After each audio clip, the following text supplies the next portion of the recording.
Eu convido a igreja a abrir a palavra do Senhor na segunda carta de Paulo a Timóteo, capítulo 4.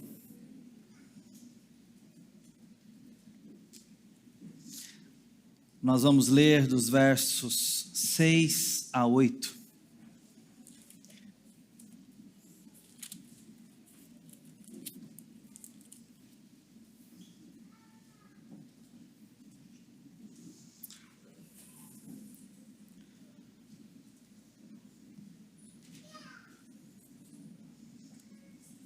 Assim diz a palavra do Senhor. 2 Timóteo 4, versos 6 a 8. Quanto a mim, já estou sendo oferecido por libação, e o tempo da minha partida chegou. Combati o bom combate, completei a carreira, guardei a fé. Desde agora me está guardada a coroa da justiça, que o Senhor, reto juiz, me dará naquele dia. E não somente a mim, mas também a todos os que amam a sua vinda. Até aqui a palavra do Senhor. Vamos buscá-la em oração. Senhor bendito, obrigado pela palavra do Senhor. Ela é verdade por si só, mas somos carentes nessa hora, que o Senhor nos ilumine a compreensão e a fé. Exorta-nos, portanto, ao estarmos diante dela, tire de nós todo o empecilho espiritual ou moral, ajuda-nos no mérito do Cordeiro, a que tenhamos apego pela Tua palavra, e olhemos para ela com fé nesse momento. Assim te pedimos, ó Deus, no nome de Jesus. Amém. Eventualmente eu trago o que julgo ser boa recomendação ou boas recomendações, tanto de literatura quanto de filmes para os irmãos. Até agora eu não errei não, viu, William? Mas eu quero trazer mais uma indicação para você assistir um bom filme. Eu assisti esse tarde, já tinha saído do cinema, já estava nos streamings, e eu coloquei na minha lista de favoritos ali para um dia assistir. Talvez você tenha, como eu, uma lista imensa que nunca assiste. Sempre procurando um novo filme, né? Esse estava lá, guardado, por tempo. Um dia eu vou assistir, ótimas críticas, roteiro parece ser muito interessante. Um dia eu vou assistir. E o tempo passou, deixei para lá. Vieram outras prioridades nesse sentido. Até que um dia, nos estudos ali em São Paulo, estava no shopping. Estava com a tarde e a noite livres e pensei, por que não um cineminha? Fui e tive uma grata surpresa. Aquele filme que estava ali empoeirando na minha lista por assistir, estava em reestreia no cinema. Vou assistir. Irmãos, eu tive uma excelente experiência com essa mídia. Eu estou falando do filme Interestelar. Se você não assistiu, fica a minha recomendação e os meus spoilers a partir de agora. Bom, pelo menos de leve. Só o argumento dramático. Ainda assim você vai ter uma boa experiência. E se você se atrasou como eu, culpa sua, já está velho, já na prateleira esse. Mas o fato é que esse filme me pegou de jeito. Sim, é de um roteiro belíssimo, um argumento ousado, e mais um dos filmes espaciais, de viagem no tempo, buraco negro, dobra no tempo, dobra espacial, relativização de tempo e espaço, jornada nas estrelas, missão, heroísmo, essas coisas intergalácticas que a gente normalmente vê nessas histórias no cinema, nos livros. Mas há uma pretensão da direção e do roteiro desse filme, onde parece não se levar a sério o próprio argumento. Mas quanto mais você pensa, você vê que é exatamente o que estão querendo dizer com toda a obra, embora esteja envolvendo tecnologia, viagem espacial, escuridão no espaço, buraco negro, como eu disse, que é o amor.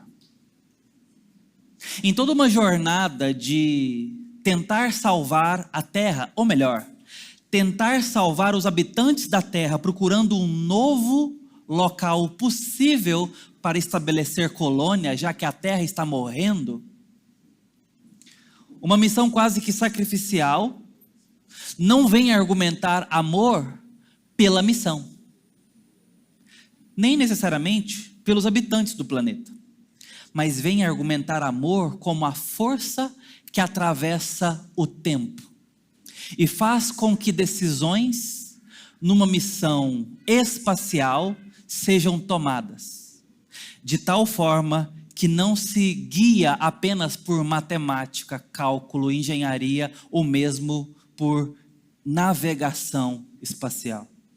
Mas o amor está ali presente como força de direção para tomar decisões e para honrar velhas promessas. Porque a história toda gira em torno do drama de um pai com sua filha, ainda jovem, ainda criança, dizendo: eu vou voltar. E tanto o amor de filha para com pai e de pai para com filha vai ser, como eu disse, de forma coadjuvante, aparentemente, o guia de todo o drama dessa narrativa. Nós estamos ali empolgados e aflitos com tudo que está acontecendo, com cada planeta visitado, com cada possibilidade e desesperança. 1 hora num determinado lugar vale-se 10 anos na Terra. E os protagonistas sofrendo pelo envelhecimento da sua família, que já agora entendem: nós não os veremos mais. E ainda assim perseveram em amor pelos seus. E aquilo que parecia um argumento coadjuvante vai se tornando silenciosamente o eixo daquela missão e daqueles corações. A tal ponto que é dito em algum momento: o amor não é apenas um sentimento privado, mas uma força que atravessa o tempo, orienta decisões e sustenta a esperança quando tudo parece perdido. E eu quero que você fique com isso na mente agora ao entrarmos na palavra de Deus. O amor é algo que se vive no presente, mas que é capaz de nos conduzir ao futuro. O amor é sementeira para árvores e frutos futuros. O amor é a força motriz que faz com que decisões sejam tomadas agora, que rumos sejam adotados agora. O vínculo do afeto, o vínculo da dedicação, o comprometimento e a confiança que o coração deposita em algo, move seus pés, olhos e pavimenta não só o chão que se pisa, mas o vetor para onde se vai. Aquilo onde o seu coração está depositado. Aqueles que são seus afetos e confianças mais prioritários e mais comprometidamente vividos e experimentados, estão apontando o rumo da sua história nesse momento. Estão formatando o seu futuro agora. Imaginado ou não esse futuro seja, ele está sendo formatado pelos seus compromissos afetivos agora. Com quem você gasta tempo, como você gasta tempo, o que você ingere, o que você lê, o que você ouve, o que você se dedica, naquilo que você permanece, revela dos nossos afetos, revela dos nossos compromissos do coração, revela das nossas confianças e revelará ou revelarão o futuro que virá na nossa história, particularmente falando. Paulo vem nos falar sobre amor presente caminhada e futuro, ao falar com o jovem pastor Timóteo. É nesse quadro que a gente vê Paulo argumentando exatamente sobre isso. E aqui ele atrela o fato de que combateu com bom combate, completou a carreira e guardou a fé com amor à vinda de Cristo. De tal forma que estas coisas são possíveis por causa de amor dedicado a algo. E eu estou inclinado a entender que Paulo está falando sim da segunda vinda de Cristo, não da primeira, embora ele não é claro e explícito nessa passagem, por algumas razões.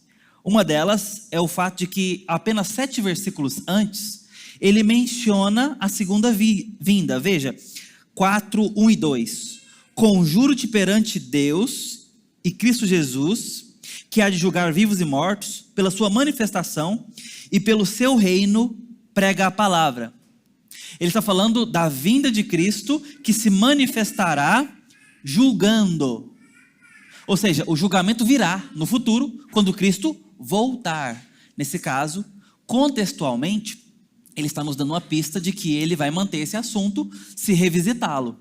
Quando a gente chega aqui no verso 6, ele retoma esse ponto, para falar de 2 coisas que estão aqui análogas, e a gente entende, estou propondo isso, correlatas. O juízo com aquele dia, esse é o segundo argumento inclusive, esse é o primeiro. O segundo é que aquele dia fala do juízo que virá e não veio, e a manifestação futura. Então você percebe que ele fala de uma vinda e daquele dia, como reto juiz. E alguns versos antes ele já fala dessas 2 coisas. Então é muito provável que Paulo esteja aqui falando exatamente da segunda vinda e não da primeira. O outro fato é que no verso 10, Paulo contrasta aqueles que amam a sua vinda com Demas, que, abre aspas, tendo amado o presente século, me abandonou, fecha aspas. De tal forma que esse amor de Demas ao presente século é um amor praticado na sua trajetória, que leva ele a não ser como aqueles que amam a vinda de Cristo. Ou seja, a sua perseverança falha, e a perseverança é do ponto presente para o ponto futuro. Demas falha em amar a vinda de Cristo, ao amar o presente século. A gente volta nisso daqui a pouco, mas entenda só o fato de que sim, nós podemos com certa segurança entender que Paulo está falando da segunda vinda de Cristo. De tal forma que aqueles que amam a segunda vinda de Cristo preferem a chegada de Cristo, seu retorno, do que as coisas do presente século. No mínimo, quando colocadas como rivais ou concorrentes. Esse é o caso de Demas. E Paulo vem nos argumentar, portanto, que esse amor à segunda vinda tem algo a ver com perseverança. Tem algo a ver com completar a carreira. Tem algo a ver com guardar a fé. E nessa hora você pode talvez pensar que ele está falando que existe um tipo de pessoa que completa a carreira, que guarda a fé e que persevera, e tem um tipo de gente que ama a segunda vinda, e ambos merecem a coroa. Mas Paulo junta as 2 coisas de tal forma que o teste da nossa afeição apropriada pela primeira vinda de Cristo, que nos faz discípulos dele, talvez seja o quanto nós amamos a sua segunda vinda.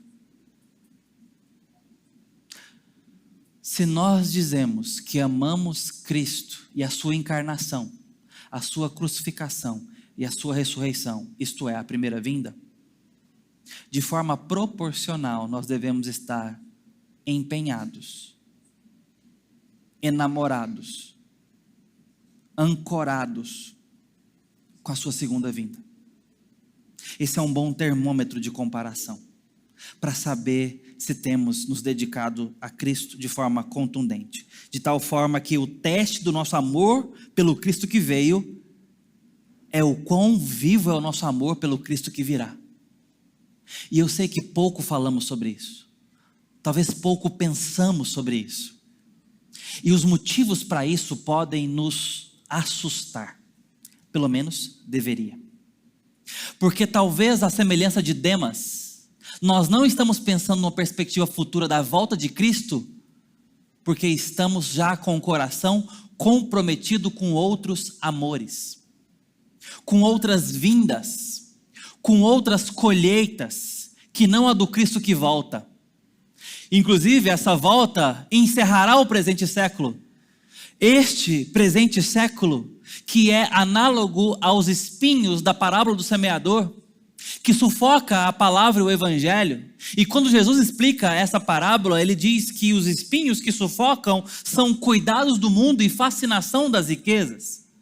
Fascinação é essa palavra que é correlata à cobiça dos olhos ou concupiscência dos olhos. Aquilo que desejamos com os olhos, que nos fascina.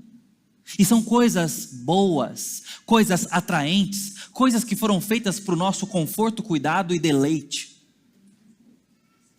Paulo está trazendo isso sobre a mesa, para falar sobre a coroa da vida, ou a coroa da justiça. Tiago usa os mesmos termos, a mesma dinâmica, para falar sobre o bom combate e a coroa da vida que se ganha.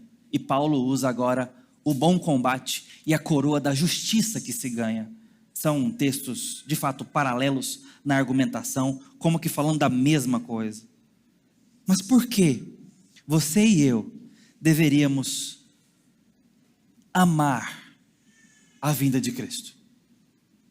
Quando ela às vezes pode nos assustar. Quando ela às vezes pode nos frustrar. Há quem possa dizer: ah, pastor, eu quero que Cristo volte. Mas depois que eu me casar. Ah, pastor, eu quero que Cristo volte. Mas depois que eu formar meus filhos. Depois que eu tiver meus netos, vai. Depois que eu conhecer pelo menos uma das maravilhas do mundo. Ah, eu quero que Cristo volte, mas não antes desse sonho. E se por uma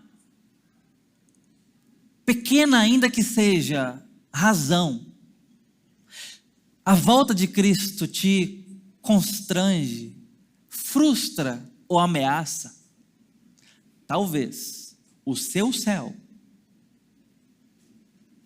não seja o céu bíblico, mas o céu do pica-pau. Não estou brincando não, Camila. É muito sério isso. Como é o céu do pica-pau? Se você já assistiu às aventuras do travesso pica-pau, eventualmente você vai encontrá-lo morto. Credo, pastor. Sim, nessa época os personagens morriam. E viravam anjinhos. E subiam aos céus, com asinhas e auréola. E imediatamente era colocado e confiado em suas mãos uma harpa. E já subia tocando. Brlim, brlim, brlim. E de repente estavam sobre nuvens. Muita nuvem, muita nuvem, muita nuvem branca. E outros anjos. E dali harpa. Esse é o céu do pica-pau. É o céu do Tom e do Jerry. O Tom também morre algumas vezes. Conhece esse céu? É o seu? Porque se a volta de Cristo te confronta, e não por conta do inferno iminente, mas por conta de que existem outras delícias maiores do que o novo céu e a nova terra preparados para o nosso deleite, é porque o seu céu é chato, é pobre, e não é o bíblico, porque o bíblico é do Cristo que vem encarnado, e vem inaugurar a completude do reino, e vem agora nos levar para ver a nova criação.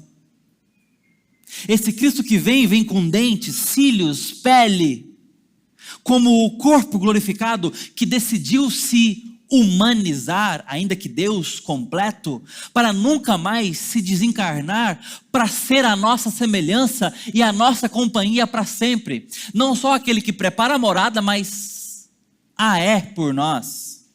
Ele é morada por nós e faz morada O carpinteiro que fazia paredes, cômodos e até móveis, essa era a ideia da carpintaria antiga, está preparando morada.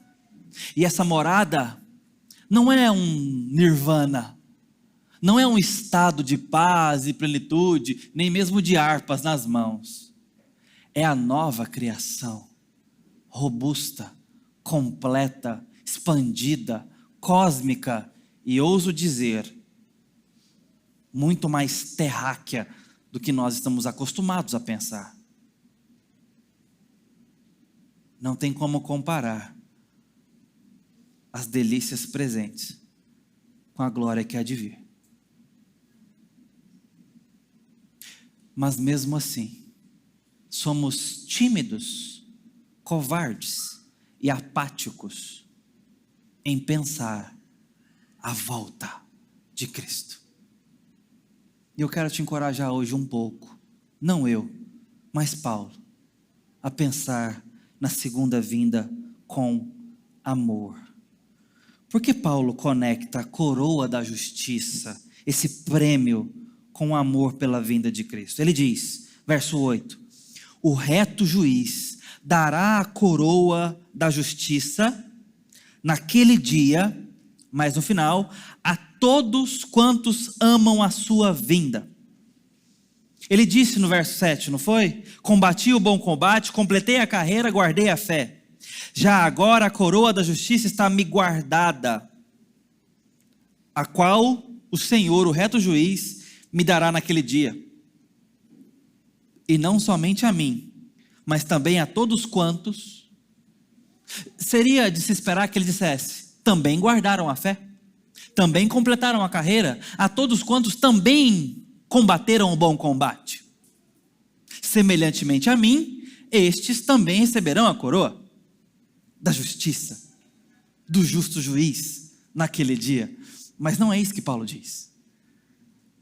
Ele diz que, sim, combater o bom combate, completar a carreira, guardar a fé, é algo digno de receber a coroa. Mas não só estes, mas também aqueles que amaram a vinda do Senhor. Paulo está dizendo que existe uma coisa em comum entre esses supostos dois tipos de pessoas. Os que amam a vinda de Cristo e os que perseveram. Permita-me o resumo. Os que perseveram na fé. Os que perseveram na diligência com Cristo. Há algo em comum, ambos são dignos da coroa.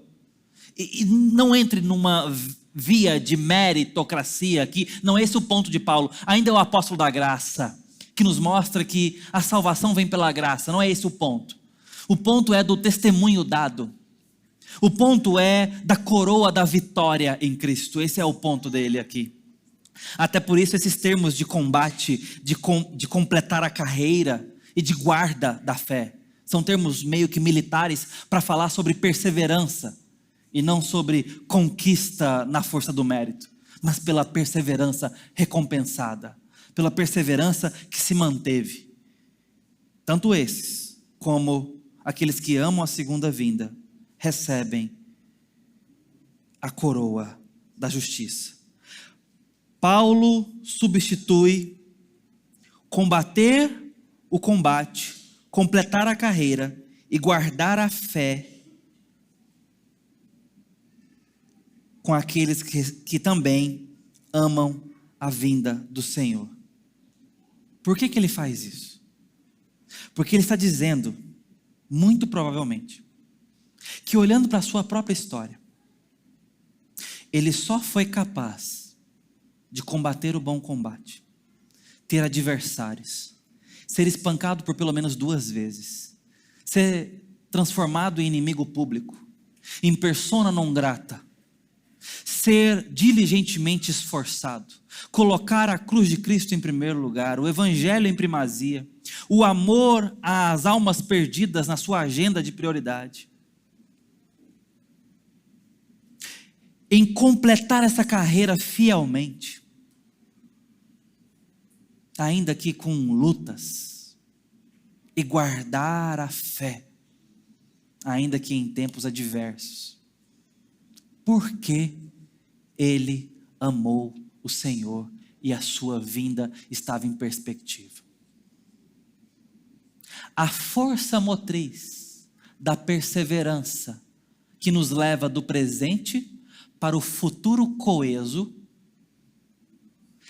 tem que ser muito forte, mais forte que a morte. Tem que ser algo que nem as muitas águas podem apagar. Tem que ser algo que tudo suporta, é paciente, supera a dor. A força da perseverança só pode ser movida pelo amor. Sem afetos ao Senhor, nós não vamos perseverar em Cristo. Sem amá-lo, nos despediremos dele na primeira esquina. Sem afetos e compromissos e confianças, sem a fidúcia do coração ancorada em Cristo, confiança, nós soltaremos Cristo por outros amores. Só um amor forte pode vencer outros amores. Só um amor mais forte pode vencer outras paixões. Se você não ama a volta de Cristo, dificilmente amará Cristo até que Ele volte. Talvez Paulo esteja nos ensinando isso. Ao olhar para trás e pensar nos combates que havia enfrentado, na perseverança que a maratona da vida cristã exige, nas tentações de abandonar a sua fé pelos prazeres do mundo, a luta com seu espinho na carne, o abandono dos seus amigos, dos seus companheiros, a luta, o embate com os judeus. O que emerge na sua consciência seja o amor ao Cristo que veio e ao Cristo que volta. Ele amava isso, e esse amor o sustentou.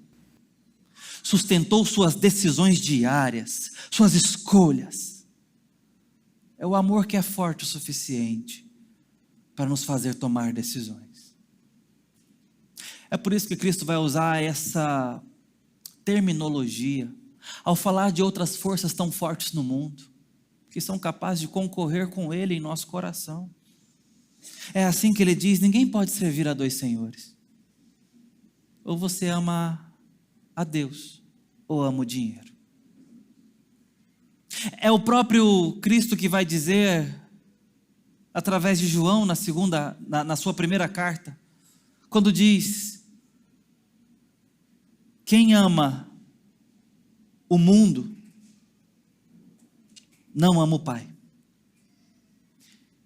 Em contrapartida, quem ama o Pai, não ama o mundo.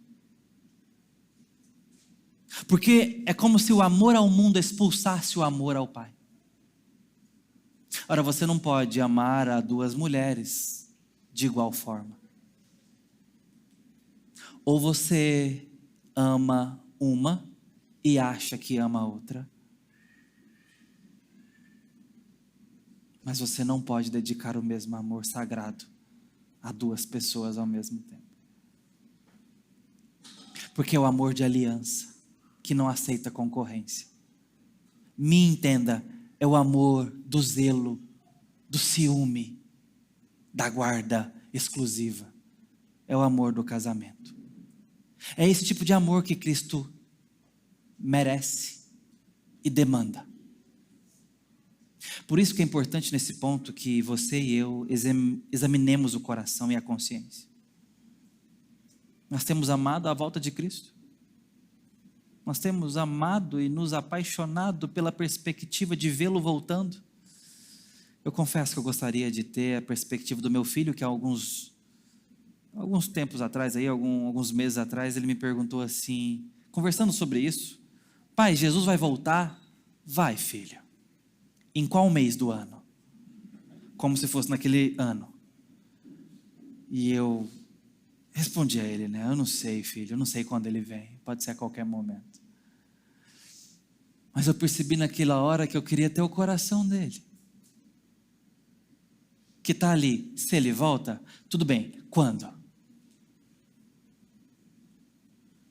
como quem não só crê, acredita, mas está pronto para colocar os olhos no horizonte e ver se ele está vindo. Entende? Porque eu tenho certeza que, muito provavelmente, você está aqui e você crê que ele vai voltar. Mas talvez isso não faça diferença nenhuma amanhã na sua vida. Você vai voltar para o seu trabalho, para os seus afazeres, para as suas preocupações, para os seus boletos, para as suas metas, para os seus relacionamentos, medos, temores, alegrias. E que um dia ele volte. E a gente não está aguardando a volta dele, como se isso impactasse o que eu vou fazer segunda-feira, o que eu vou fazer com dinheiro, o que eu vou fazer com o meu coração, o que eu vou fazer com o meu tempo, o que eu vou fazer à vista do reino, à vista das filosofias, do conhecimento, das pessoas, do tempo, dos dons, do uso, do desuso, do descanso, do empenho, da vida, do propósito, da vocação, com a minha história. Agora, uma coisa Paulo está nos dizendo: o amor a Cristo se prova no amor à sua segunda vinda. E esta perspectiva, quando realizada em amor, faz com que o meu presente seja marcado por perseverança na fé, por empreendimento, ainda que de combate pela fé. Eu me permito o desconforto, eu me permito a rivalidade, eu me permito o desprendimento, a disponibilidade, em nome do reino e do evangelho e do rei do reino, que é o evangelho. Caso contrário, Cristo é apenas um cara legal, ou na melhor das hipóteses, alguém que pode jogar um pó mágico e ajudar as minhas resoluções de ano novo a darem certo. Não é essa a sua proposta. Ele não veio consertar a nossa vida. Ele não veio dar pernas novas ao coxo. Ele não veio dar vista aos cegos. Ele não veio transformar água em vinho. Ele fez isso. Mas ele não veio para isso. Ele veio perdoar pecados e enviar a sua igreja até que ele volte.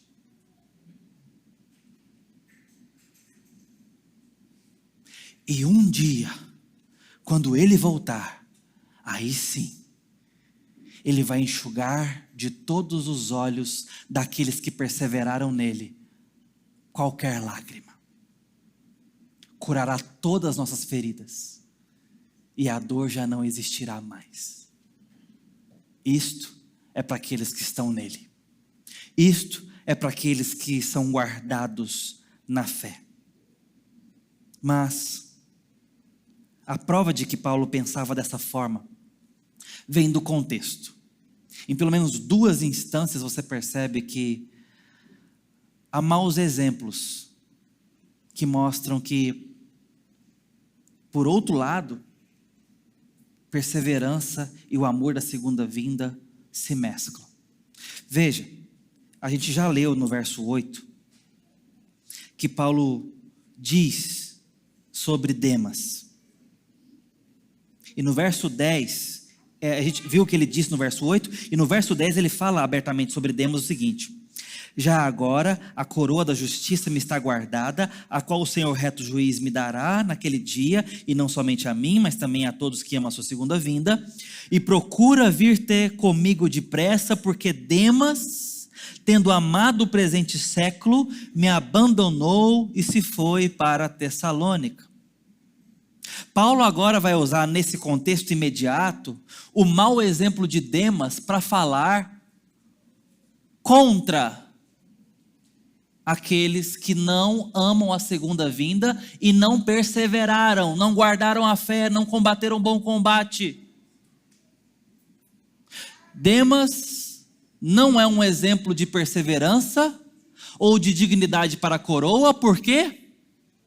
Porque amou o presente século A linguagem de Paulo continua no campo semântico dos afetos. Demas é diferente de mim, que guardei a fé, que combati o bom combate. Porque Demas é diferente daqueles que amam a segunda vinda. E sabe como que Paulo argumenta isso? Pelo amor que Demas demonstra. E o amor dele é amor ao presente século. Demas não persevera no bom combate, não completa a carreira, não guarda a fé, porque ele é o oposto do que Paulo está dizendo a Timóteo. Guarda, persevera, combate até o fim. Ame a segunda vinda, não seja como Demas. Como é que Demas não fez tudo isso? Amando o presente século mais do que a vinda de Cristo. O que é amor? Amor é dedicação. No que você tem empenhado a sua história, a sua vida, o seu tempo, os seus afetos. Isso revela o objeto do seu amor. E isso pode flagrar em você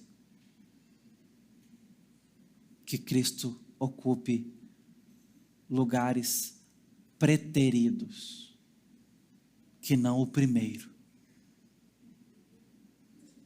Podemos ser encontrados amando mais nossa carreira do que a Cristo, amando mais nossa posição do que a Cristo, amando mais a nossa reputação e fama do que a Cristo, amando mais o dinheiro do que a Cristo, amando mais nosso medo do que a Cristo.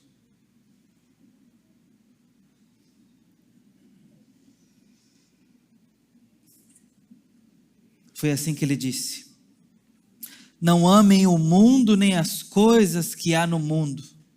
Se alguém amar o mundo, o amor do Pai não está nele. Porque tudo que há no mundo, os desejos da carne, os desejos dos olhos e a soberba da vida, não procede do Pai, mas procede do mundo. Ora, o mundo passa, bem como os seus desejos, mas aquele que faz a vontade de Deus permanece para sempre. Veja o argumento de João. O mundo passa com os seus prazeres. Demas está olhando para o lado e agarrado ao presente século, a coisas perecíveis. E passa com o mundo. Não persevera. Não vai até o fim. Porque não depositou amor de tal forma que suas decisões seriam moldadas em Cristo. Demas parou de lutar, parou de correr, parou de guardar, porque amou o presente século. No exemplo de Demas, Paulo torna explícito, escancarado, o que está em sua mente nos versos 6 e 8. Eu combato o bom combate, eu completo a carreira, eu guardo a fé, porque amo a vinda de Cristo. Eu tenho um amor prioritário. Só isso vai guardar a nossa fé. Só amor a Cristo vai nos fazer tomar decisões pelo reino e pelo Cristo do reino. É ainda a esfera do amor. O cristianismo é sobre isso. Amar a vinda do Senhor era essencial à vida cristã e à perseverança de Paulo no cristianismo. É a raiz do fruto. E continua sendo até hoje. É a raiz do fruto. A segunda razão contextual que Paulo nos dá de forma negativa, como a de Demas, está um pouco mais atrás. Ainda no capítulo 4, os versos 3 e 4 dizem assim: pois haverá tempo em que não suportarão a sã doutrina, pelo contrário, cercar-se-ão de mestres segundo as suas próprias cobiças, como que sentindo coceira nos ouvidos, e se recusarão a dar ouvidos à verdade, entregando-se às fábulas. O outro indicativo está aqui. Porque pessoas não perseveram, não combatem o bom combate, não guardam a fé. Não é porque tiveram dúvidas legítimas e abandonaram a fé. Não é porque tiveram discordâncias. Não é no campo intelectual. É porque sentiram coceiras nos ouvidos. Por que sentiram essas coceiras? Porque o evangelho estava concorrendo com as próprias cobiças. Cobiça é uma palavra para deixar muito claro o que Paulo está dizendo. É um desejo mal depositado, mal inclinado, mas é ainda a mesma esfera semântica do amor, do desejo, do anseio. Aqueles que anseiam pelas próprias inclinações, aqueles que querem ser agradados, aqueles que querem doutrinas que satisfaçam suas vontades, seu ego, aqueles que, eu vou procurar aqui, deixa eu ver na internet, esse pastor fala isso que eu não gosto, esse pastor aqui já mais ou menos, esse aqui, essa liturgia eu não gosto, muito barulhenta, essa aqui é muito silenciosa, e você vai personalizando a sua experiência de fé, achando que pode fazer isso com o Senhor Jesus e com o Evangelho. Ora, dá para personalizar o sanduíche que você vai no mercado hoje. Dá para você personalizar o carro que você compra. Dá para você personalizar o seu plano de telefone. Dá para você personalizar o seu guarda-roupa. O aplicativo que você coloca no seu celular. A capinha da cor que você quer. Dá para personalizar o seu cabelo se você penteia para cá ou para lá. Tanta coisa, né, queridos? O Evangelho não. Cristo não. Não dá para você começar a falar de Cristo, do Evangelho e da sua palavra com a seguinte introdução: eu tenho para mim que. Você pode até fazê-lo, mas estará pregando o próprio Evangelho para o seu coração, se retroalimentando até chegar à inanição. Cristo é a verdade, é o caminho, é a vida. Não dá para tirar nada dele, não dá para acrescentar nada. É ele todo, ou nenhum Cristo terá. É assim com o casamento. Imagina com o Senhor Jesus. A cobiça, os desejos, ainda é uma linguagem do amor. Aqueles que amam a sua vinda é diferente daqueles que amam segundo as próprias cobiças. A razão pela qual recusam a se entregarem é que amam, anelam, anseiam, desejam as coisas erradas. Desistem de combater o bom combate, desistem no meio da caminhada, da carreira, desistem de guardar a fé, e a razão é semelhante à de Demas. Outros amores concorrendo com o amor a Cristo. Repito a pergunta: o que você tem amado? Ao que você tem se dedicado prioritariamente? Por isso a gente não deve surpreender que Paulo está misturando e vinculando as coisas. Perseverança, fidelidade na caminhada perseverante, tomada de decisão, guardar a fé, pagar o preço de dar bom testemunho no trabalho, na esfera pública e publicada, nas redes sociais, nas ruas, em casa, em família, pagar o preço de guardar a fé, de anunciá-la, de dar testemunho e ser testemunha. Isso tem a ver com amor, e amor como quem aguarda, crédulo, crente, convicto que Cristo voltará, e nós aguardamos a sua vinda. Por isso, finalmente, é tão importante amarmos a vinda de Cristo. Lutar o bom combate da vida cristã, pagar o preço de sermos parecidos com Cristo, tem a ver com amá-lo e amar a sua vinda. Isso não é secundário, não é opcional, é fundamental para a nossa história, para a nossa vida. Amor é a força que atravessa o tempo, que semeia para o futuro, que nos leva de forma coesa do presente para um futuro coerente. É a semente da árvore e dos seus frutos. Esse amor não é secundário. É o meio pelo qual a igreja é guardada para não cair. É uma condição do coração que nos protege do amor destrutivo desse século. É a nossa guarda perseverante. É a nossa proteção no dia mau. É a nossa concentração das distrações, da luxúria, da ganância, da preguiça, de outros amores, de outras ofertas. Amar a vinda de Cristo, meus irmãos, é uma extensão do amor presente pelo Senhor. Amar a sua vinda é declarar agora que Deus em Cristo é o nosso grande amor. E nós não podemos separar essas coisas. Amar a Cristo significa amar a sua vinda de tal forma que nós agora vamos decidir agir como quem semeia para o futuro.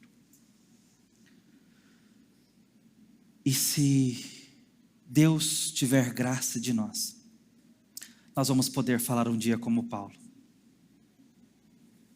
a coroa da justiça está guardada para mim, porque na sua imensa graça, porque Ele me amou primeiro, eu o amo, e amo a sua vinda, e esse amor tem me levado à coerência de escolher o Senhor todos os dias, de escolher honrá-lo, obedecê-lo, servi-lo com meus dons, com meus talentos, com o meu tempo. Eu quero dedicar tempo para o Senhor e para o reino. Eu quero usar o tempo de vida que Deus tem me dado para Ele e deixá-lo me devolver ao meu trabalho, me devolver aos meus queridos, me devolver às pessoas estranhas, me devolver à missão. Mas eu quero ter um senso missionário, porque eu amo o Senhor que chama. Eu quero ter um senso de vocação e empenhar os meus dias para o Senhor e para a sua glória. Eu quero amar o Senhor com os recursos que Ele tem me dado, com o meu dinheiro, com os meus bens. Eu quero que o Senhor seja Senhor de cada esfera da minha vida, e cada aspecto da minha existência diga respeito ao Senhor e à sua glória. Essa é uma oração minha, queridos. Eu queria muito que fosse sua também. E aqueles que se dispuserem a fazê-la, grande batalha travarão. Mas é exatamente esse o ponto. Para que possamos dizer: combati o bom combate. Completei a carreira. Guardei a fé. Porque eu amei o Senhor. Espero que você queira dizer isso com sinceridade. Deixa eu orar pela sua vida. Ó Senhor, precisamos de ter nosso amor renovado no Senhor. Ó Deus, precisamos ter nossa dedicação aprofundada no Senhor Jesus. Ó Senhor, precisamos de mais intimidade com Teu Espírito Santo. Eu peço de forma humilde, mas expectante, desejosa: aviva os nossos corações, Senhor. Traz avivamento para o Teu povo, ao meu coração e ao coração dos meus amados irmãos. Traz-nos desejo de te agradar, de amar mais a Cristo. Renova os nossos votos. Esclarece a tua aliança para nós, Pai. Dá-nos anseio e amor pela volta de Cristo. E que isso molde nossa caminhada. No nome de Jesus. Amém.